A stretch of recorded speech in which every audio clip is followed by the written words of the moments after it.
So last lecture we talked about the compensation for the acid and base imbalances with the respiration, so respiratory acidosis and alkalosis. Now we're going to look at the opposite. We're going to look at the metabolic acidosis and alkalosis. So conditions that can cause problems with metabolic. So when we looked at the respiration, we looked at the actual lungs specifically.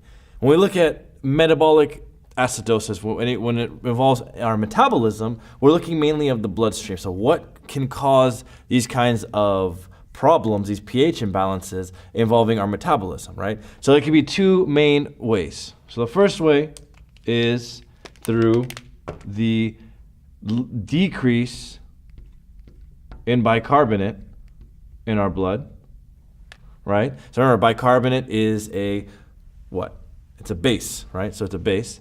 Or we have high levels of hydrogen in our bloodstream. So if we have low bicarbonate or high pH, this can lead to instances of metabolic acidosis. So examples of this, for example, diabetes mellitus, the keto diet. Anybody know the keto diet, ketogenic diet, where you cut out all the carbs to lose weight? This can cause this problem, right? Certain drugs can lead to this. But in the end, your body finds a way to compensate for all of these things, right? So, ketogenic diet, diabetes mellitus, right? So type 1, type 2 diabetes, where your body's inability to properly utilize glucose, this becomes a problem which leads to the instance of metabolic acidosis. So the way metabolic acidosis is compensated is through a form of respiratory compensation, right?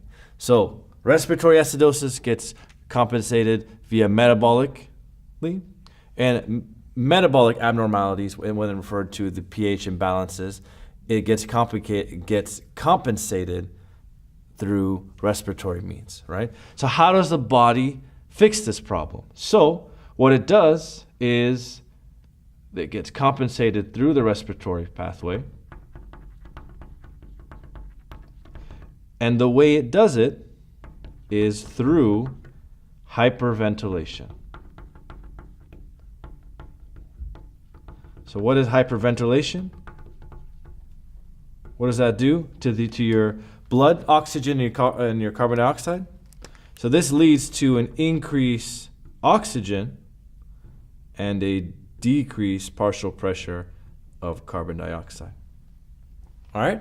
So that's how it compensates, right? So perfect example is, I used to do the keto diet, and I had some people sometimes, nutritionists or other, telling me, no, it's not good for you. It's really bad. It's gonna mess up with your homeostatic imbalances, right? So they explained me the whole pathology of it, and I explained back, whatever, and so on. So the way they said, how are you going to compensate? How is your body going to fix this problem? So what did I start doing? I just looked them dead in the eyes, and I started, there you go, there's my pH change. Now I'm back to normal physiologic pH, right? So I hyperventilated in order to maintain this metabolic imbalance, this metabolic acidosis, right? Vice versa, a high bicarbonate absorption, right, or a low hydrogen reabsorption, proton ion reabsorption. This leads to what in the pH? This leads to an increase in the pH known as metabolic alkalosis, right? So, what is the way the body compensates? So the way the body compensates to this is very simple. You slow down your breathing. It's called hypoventilation, right? So people go through this phenomenon, right? They hypoventilate. So how can you hypoventilate, right? You hold your breath, you breathe into a paper bag, so you constantly inhale carbon dioxide, right? And so the whole purpose of this is, remember, carbon dioxide leads, excess carbon dioxide, the way it's transferred through the body is via carbonic acid, right? So it doesn't bind to majority of the cases to hemoglobin the way oxygen does. It gets dissolved into the blood via carbonic acid, which again breaks up into the other chemical components, right? So when you hypoventilate, you slow down your breathing, right? What happens to your partial pressure of oxygen, first of all? So when you slow down your breathing, it goes down, right?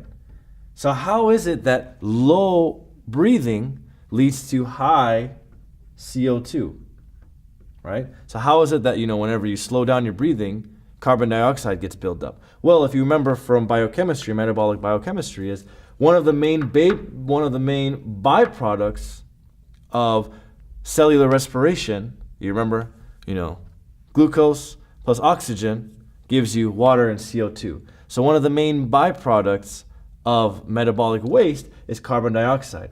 And the only way to eliminate carbon dioxide is through exhalation. So if exhalation slows, the buildup of carbon dioxide increases. Okay? And this leads to an increase or decrease in pH. It leads to a decrease in pH.